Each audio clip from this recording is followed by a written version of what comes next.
Few people know this, but Jeff and I actually met because of Russiagate. I mean, that's how we got together. Now, um, Jeff had been doing it for longer than me because he'd started.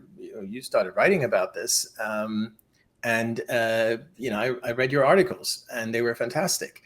My interest was piqued basically when this Steele dossier was published 8 years ago. 8 years ago from now, pretty much, and it was just such transparent crap. And I never thought it would survive more than a 24-hour news cycle because you just read the thing and it was just absolute rubbish.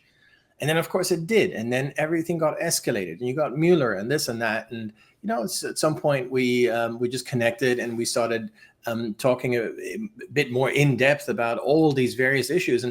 And without trying to brag or anything, I think we know this stuff pretty well. And with Trump's fantastic victory, I think we now have a chance to do a few things that maybe we thought we weren't going to do or weren't going to be able to do. So 4 years ago, when Trump left the White House, he was going to declassify this big binder, and we're going to figure out all these things about Russiagate, and that never happened. And I guess many of us were like, "Oh, well, we might never find out, right?" And luckily, now here we are. How beautiful, right? Apart from the victory, apart from taking down the establishment, the deep state, and all these other things, I thought maybe we should focus on one particular issue, which is all these unanswered Russiagate questions. Now, I wrote a whole book about it, and there's many questions we answered together, mainly like people like Jeff and myself, where we just kind of got together and solved these riddles. But there are quite a few that remain unsolved, and I think we now have this once in an ever opportunity to actually find out what happened with them. So why don't we just go through them kind of chronologically? The first one I wanted to start off with was the Renteria memo. And no one's ever heard of it, or most people have never heard of it. This is kind of in the weeds, but it's important because it's sort of the beginnings of this whole Russiagate in a kind of an indirect way. We never really figured out what happened with that whole thing. So there's this lady called Amanda Renteria, and she was a Hillary Clinton campaign operative, worker, whatever you want to call it. And allegedly, the Russians intercepted some communications where she and Loretta Lynch, who was Attorney General at the time under Obama, this is back in 2016, they had made a deal that Lynch was not going to pursue Hillary Clinton on her illicit email server. And that whole story has kind of gotten lost in all the other terrible hoaxes that they've played. But to me, that would be the first one. I'd like to know what really happened there. Well, and that story involves Comey and basically delves into our intelligence community covering things up, and in some respects, that memo and the how it was handled and treated was maybe one of the early introductions to the way things are done, and this shift in perception that the FBI is not this preeminent law organization, but rather the FBI is put in place to basically run cover for the establishment domestically. And that's really their kind of fundamental job. And we saw that with the way that was handled. When you were going in your preamble, all I could think about was, there was a time where you and I were almost sort of lamenting, like, well, Russiagate's kind of over. And, we're just going to have to accept that we're not going to get answers. And then we kind of need to move on. And you and I got very, very focused on COVID, delving into the origins there. And then things started to change. And here we come back. And all of a sudden, we find ourselves with an opportunity to start reopening up all these things. And I guess what I'm really trying to say is this, is that understanding Russiagate, what happened, and peeling back the layers and looking at things like the Renteria memo, etc., you start to understand how our government actually works. And that is what is really, really important here in my mind, is peeling back the layers and being able to get answers and see how the government actually was functioning, because the government is so fundamentally broken. Exactly right. By the way, it's going to be for other things as well. I mean, for JFK assassination. Here we are, 61 years later, and the files are still hidden. Now, I don't think we're going to find out anything big new. In fact, Trump was on a podcast a week or two before the election, and he was asked about it, and he said pretty much that, he will release it, but don't expect some huge new breakthrough. But it's still important to have all the pieces of the puzzle to have a better idea of what the government did and why the government spent 61 years trying to conceal it. And I think it's kind of similar in Russiagate, where although I do think we're in for a couple of biggies that I don't think are going to happen with JFK. I think in Russiagate, we do know, well, obviously we know the story. It was a Hillary Clinton campaign trick, which was then co-opted by Obama to, create this giant booby trap for Trump. And then they spent 4 years pursuing him on a hoax. That's it. That's not going to change. So we know sort of the final outcome of this. But yeah, I think it's good to go through the things we still need to find out to get the full picture. And as you said, this is so important. And I think the next one is going to be so massive in terms of this. How does the government actually work? And the next one I have in mind, again, we're going through it chronologically, and we're not going through it in terms of what's more important or less important. So whatever you think of Renteria, that was kind of the first one because that was early 2016.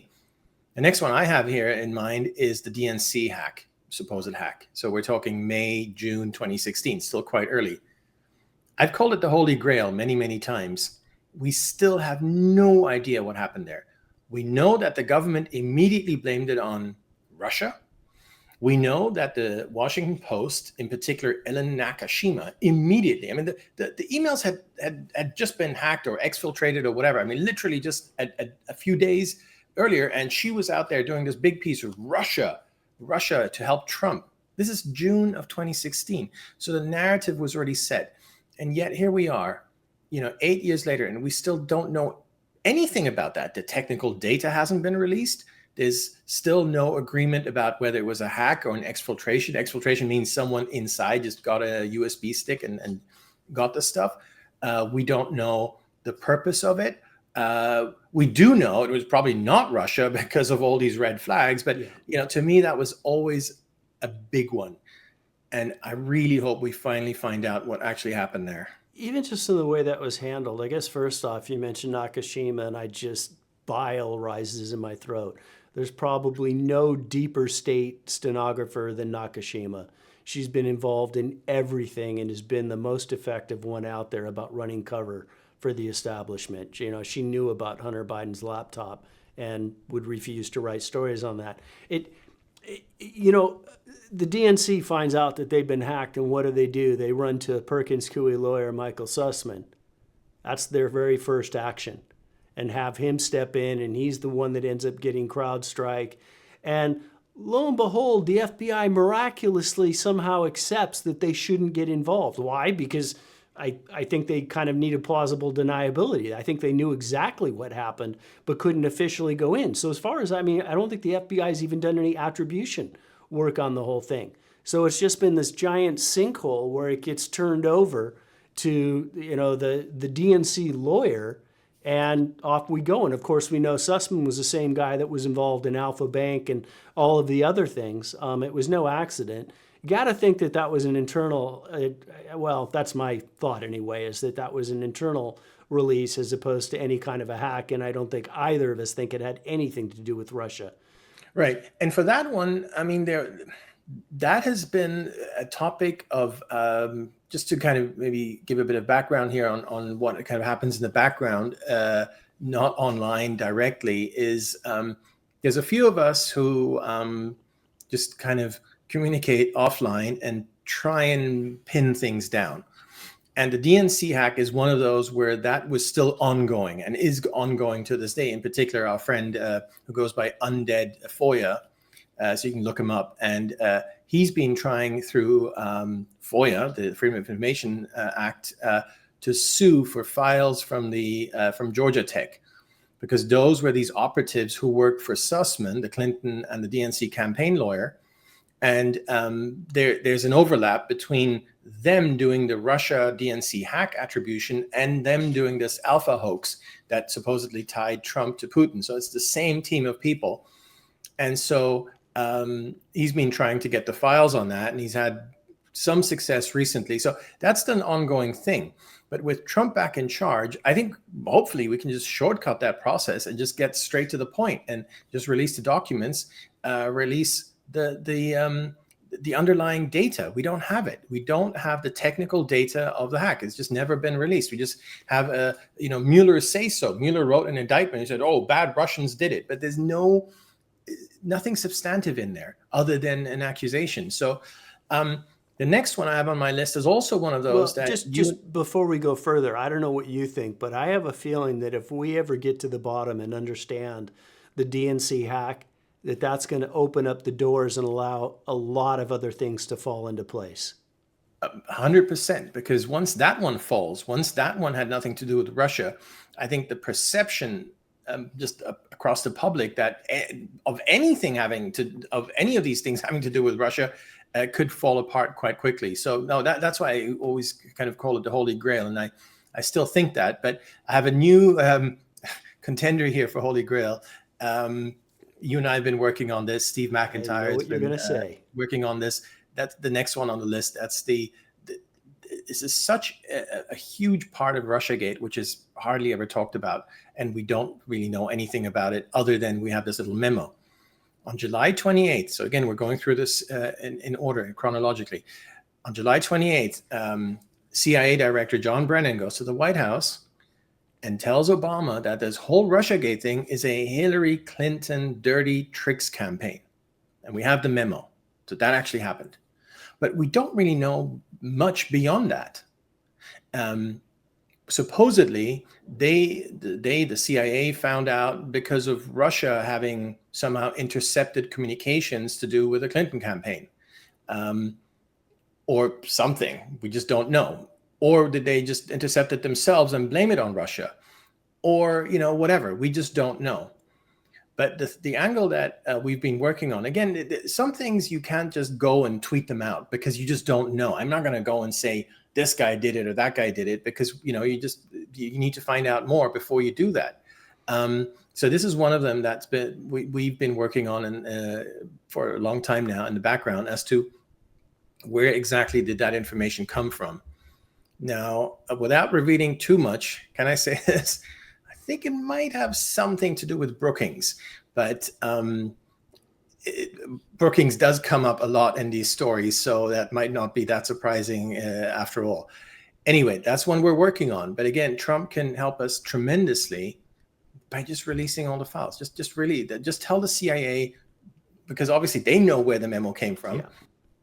Just release it, and then that's a huge shortcut. I mean, some of us have spent 8 years to resolve individual pieces of the puzzle, and it's a bit of a waste of brain power, isn't it? Well, that date is so important because, that's kind of when everything was getting set off in the Republican convention, and they made the shift where they attacked General Flynn, et cetera, and were really setting the hook that it was Russia, Russia, Russia. And here's Obama being told by his CIA director that they have a memo. I don't think it came from Russia, but just set that aside for a moment, that it's the Clinton plan to go after and paint Trump as, a Russian asset. And what happens is they don't go and investigate the Clinton campaign. They open up, 3 days later, they open up their formal investigation into the Trump campaign, and they're off to the races. That's the moment at which Obama was, I think, kind of formally brought into the fold and gave his blessing, his go-ahead, that then continued for the rest of the year and then throughout all of Trump's administration. Like, that was kind of it. He knew, and okay, how are we going to act? We're going to act to protect the Clinton campaign. That's what we're going to do. And that's why it's kind of become my second best contender for the Holy Grail. It was always DNC hack, but now this is kind of really risen very high up on the list, and it's almost ahead of the DNC hack precisely because of what you say. Well, the DNC hack is important because I think once that's fully understood, everything that follows that is going to suddenly take on new meaning and make more sense. But I agree with you. I mean, the 28th, the July 28th, that's important because that is the moment at which Obama, by definition, based on what happened after the fact, that's the moment that Obama blessed everything. And we want to know to what extent and what orders he gave, because, of course, exactly 3 days after that, they started this phony investigation of Trump, the Crossfire Hurricane. Well, That's and then not a John Brennan goes off to brief the Gang of Eight in Congress. exactly. That's not a coincidence. You don't have that very very short timeline, and it's just oops, just a coincidence. That's not the case. So this whole Obama, game where he plays innocent little lamb, doesn't know anything about anything, is I hope that's going to come to an end. I hope we really get to expose that guy. I wasn't even thinking back 2008 or whatever. I wasn't like terribly opposed to the guy. I mean, I'd never vote for him. I don't think I'd ever vote for a leftist ever. But that's not the point. He was not. He didn't kind of irk me. I thought, oh man, interesting guy. Maybe he's got some good ideas, whatever. But every single step of the way, he's done the opposite of his sort of public persona. And this could be the holy grail of all those things, because he would have ordered a campaign to take down the Republican candidate at the time, and then later the president himself, out of the White House, out of the Oval Office. That's where the meeting took place. This is a million times worse than Nixon ever did. And we already have enough where you and I are pretty much convinced of what happened. But to get proof of that, I think if I was to, I mentioned there's two things that I want out of this. Most importantly, I want the kind of bandage ripped back so people can see how the government has actually been behaving. And because that's kind of goes hand in hand with the restructuring of the government. Those two things I think are coincident, they're necessary, they go together. But secondarily, I want, as you just said, I want to see Obama exposed for all he did. They talk about he's the ultimate Teflon Don. And finally, that there's chinks in the armor and he's getting tarnished. I want to see that torn down completely. And I think that July 28th day and meeting is going to be a huge part in taking him down. Yes. Next one here on my list, and by the way, if I'm missing any, or if you can think of that, there's hundreds of things we want to know, but I've just tried to pick out some really important ones. I feel was this brings us to Ukraine. I think this is hugely underreported as well. The role of Ukraine in trying to swing the 2016 election to Hillary. Everything is always about Russia. Russia interfered, Russia this, Russia that. And the actual people who were doing it in 2016 were Ukraine.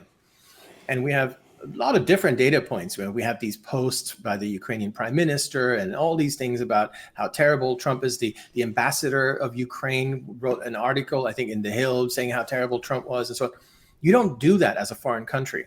But they did something much worse, which is, of course, this is the next point, August 2016, that's where we are now, the Black Ledger. So there was this fake Black Ledger, which allegedly showed that Trump's campaign manager at the time, Paul Manafort, had received all this illicit money from Ukraine, which was then leaked to the New York Times. And then that whole thing took a life of its own. And then, of course, in very short order, Manafort was fired.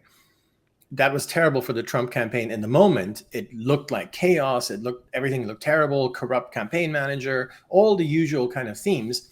In the end, funnily, I think that's how karma kind of worked this way out. Because I think by getting Bannon and Kellyanne Conway as a replacement, that actually worked in his favor back at that time. But we can talk about that some other time. What about this Black Ledger? Where did it come from? Who leaked it to the New York Times? What's Ukraine's role?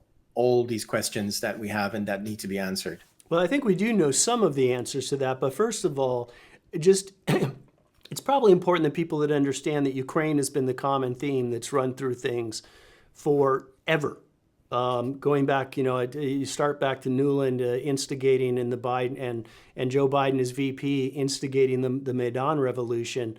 And Ukraine stayed in the background throughout. Hunter was involved there, and it was probably CIA operations that had a lot more to do with Ukraine's natural resources via, what had been accumulated illegally with Burisma. You had the Chalupas doing their work in the background, knowing in advance somehow that Manafort was going to become Trump's campaign manager. You had Nellie Orr doing her work in Ukraine. And as I've mentioned before, as far as I can tell, she was the first one that came across anything to do with the Black Ledger, which I don't think necessarily is even real. Or certainly it may be real, but what it contains isn't real. And she introduced that all the way back in May of 2016. And who did she introduce it to? She introduced it to the DOJ. She's sending memos to her husband, Bruce Orr, and to a couple other officials, Lisa Holton, there's a couple others. They all received that. She found the Black Ledger the day after first news ever came up of it in Ukraine, when nobody had any idea the thing existed, and got that into the DOJ very early on, and then it continued on and it bubbled up as the chalupas are working separately, and it bubbles up and it takes out Manafort. So anytime that you see Russia, it almost seems like you can substitute Ukraine in place of Russia, and you're actually getting the more accurate story. So, Ukraine just didn't pop up at the impeachment hearings. Ukraine has been in the background, an element of this entire Russiagate affair the entire time. Right. And so if we get to the bottom of exactly what happened there, which we pretty much already know, I mean, we have, as you mentioned, we have enough pieces of the puzzle to know that Ukraine helped take out the campaign manager of the Republican candidate. But if we nail that down, again, that will refocus so many things. It will shift so many narratives into, well, the truth. I mean, all we're trying to do here is get at the truth. And as you also say, that also then puts everything to do with Ukraine in a completely different light. That has to happen. So that's another big one that I'd like to know more about, or focus, just have more stuff released on that. Well, and also, just before we move to the next one, just bear in mind that Ukraine, at least in my mind, is effectively controlled by the CIA. So if you peel back the actions of Ukraine, you're getting visibility, a window right into the State Department and into the CIA as to what was going on. So again, comes right back directly to what was our government doing all along. And it might well be that we find out that these Ukrainians were just tools who were told to do this. Well, that was the direction I was trying to point to, exactly that. But again, we want to know. We need to know. This is the time. We're not going to get another opportunity in this life. And if it's not done in the next few years, it's never going to happen. And I think for the history books, and for, as you say, how does the government, in order to reform is too weak a word. In order to change the government, which is completely out of control, you need to expose what the government did. And this is a big part of it. And then, of course, the next big part of it is what Obama did after Trump won. That's another chapter of the story, which, I wrote about in my book. This is what's called the intelligence community assessment. So Obama ordered this assessment about what happened with Russia in the 2016 election. But he didn't order it in a neutral way. He basically told the intelligence people to write him a report that said that Putin got Trump elected. Before the report was ever written, before they even started analyzing, whereas the analyzing is all fake because Obama had already determined what the outcome was going to be.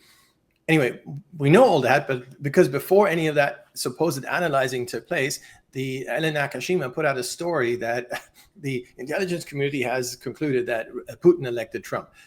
That's what the whole thing was about. Now, it wasn't just Obama. It wasn't just Brennan. There were many, many people involved in that. And we need to know exactly who. Many people in the White House. You had Lisa Monaco was unquestionably involved in that. Many other people. And all those people need to be held accountable, because you always talk about peaceful transition or whatever. This is the exact opposite of a peaceful transition. Yeah. This is the predecessor building this giant booby trap to completely cripple the successor. And if we blow that narrative, this peaceful transition, if we blow that out of the water, I think we'll be a huge way ahead. And that was done in 3 steps too, because you had the assessment out of the intelligence community that Russia was trying to interfere. Then you had the Grizzly Step analysis, and then you had the ICA, which was technically ordered in December. I was sure that plans were already in place before that.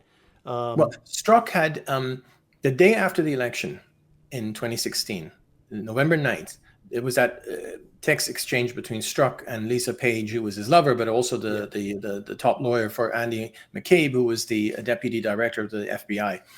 and they talked in very cryptic terms about what they were going to do. So we never quite found out what it is, but they talked about a meeting of their secret society.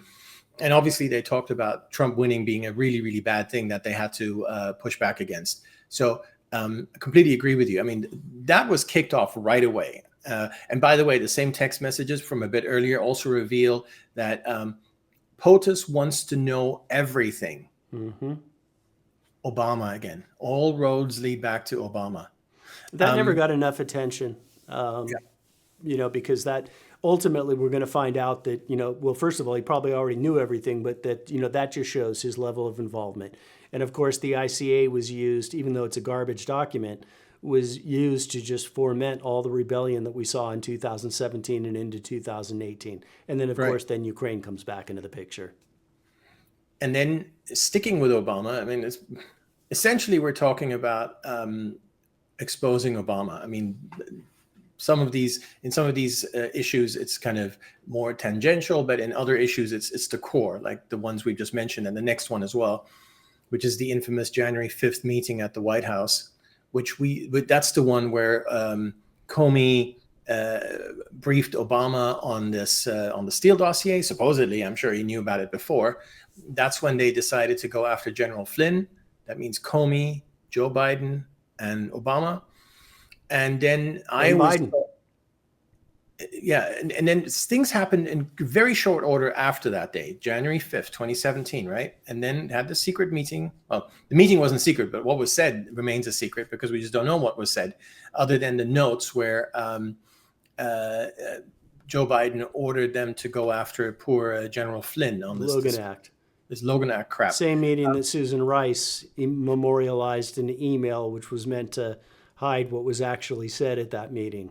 Yeah, like we did everything by the book. Yeah, exactly.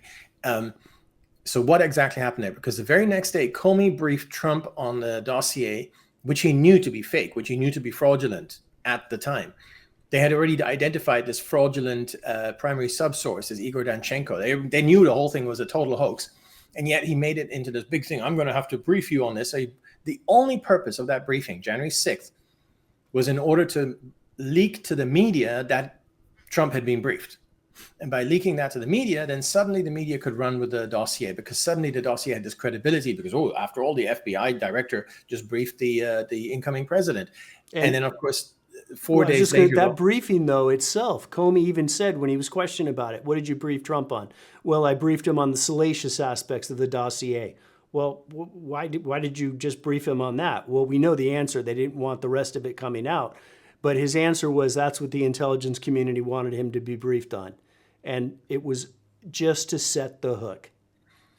And then that got leaked to CNN, and then CNN published it a few days later. And then everyone's off to the races. Now, my theory, I know this one is where we have slightly different. My theory is it was Comey gave it to Carl Bernstein because Comey wanted to be a deep throat. Mark Felt, the original, FBI deputy director who took down Nixon. He had a bone to pick with Nixon. He wasn't some neutral guy.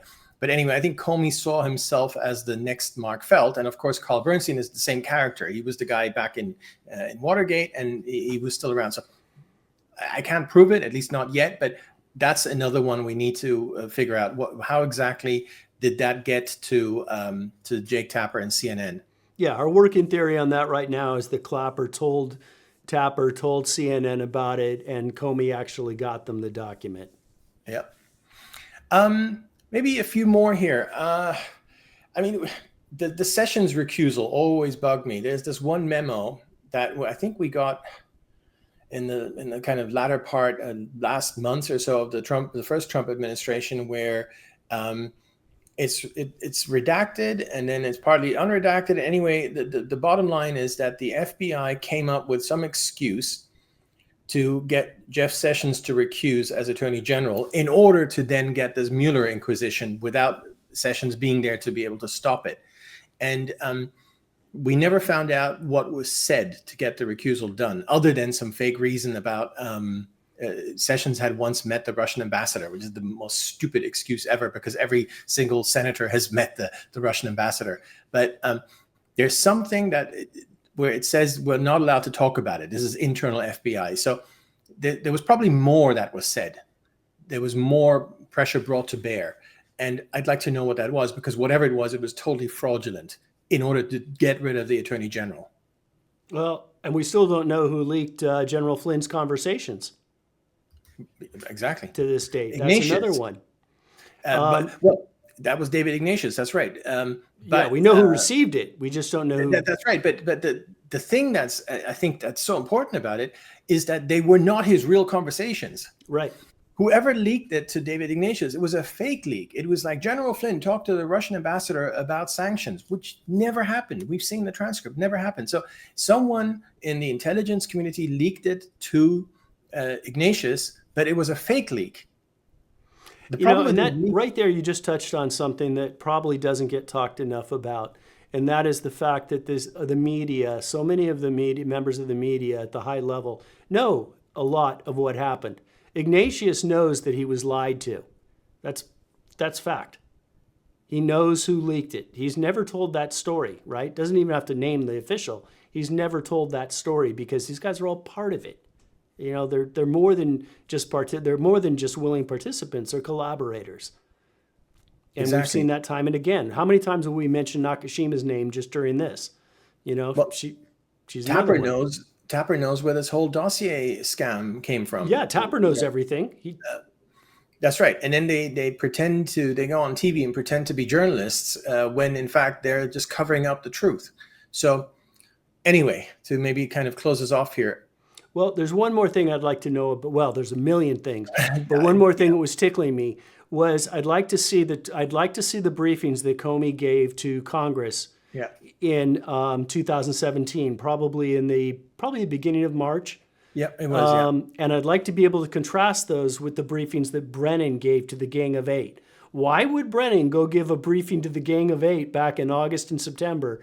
Comey stays tight-lipped, stays quiet, and then gives the briefing he's supposed to give to the broader set of Congress. We still don't know what that was. I'd like to see both of those things and be able to compare those. Yeah, no, I completely agree. It is, and by the way, there's many, many more. For instance, I would like to see the whole Mueller report forensically dismantled. I do some of the dismantling in my book where I explain he lied about this, he lied about that, or whatever. But I think it needs to be done on an academic level, really, where someone goes through every single page of his book and just dismantles the whole thing, because the whole thing is just a combination of lies, half-truths, and innuendo sold as fact. Anyway, I think we've got a good list here. There's obviously more, but if we could get those, that'd be great. And I really hope that this opportunity is not squandered, just for the sake of history, for the sake of and not just, as you keep saying, and you're so right, it's not just so that the history books record history truthfully. It's about understanding the corruption in government in order to be able to fix it. If we understand what truly happened in Russiagate, we'll understand everything that's wrong with our government. And that fundamentally is what's so important about this.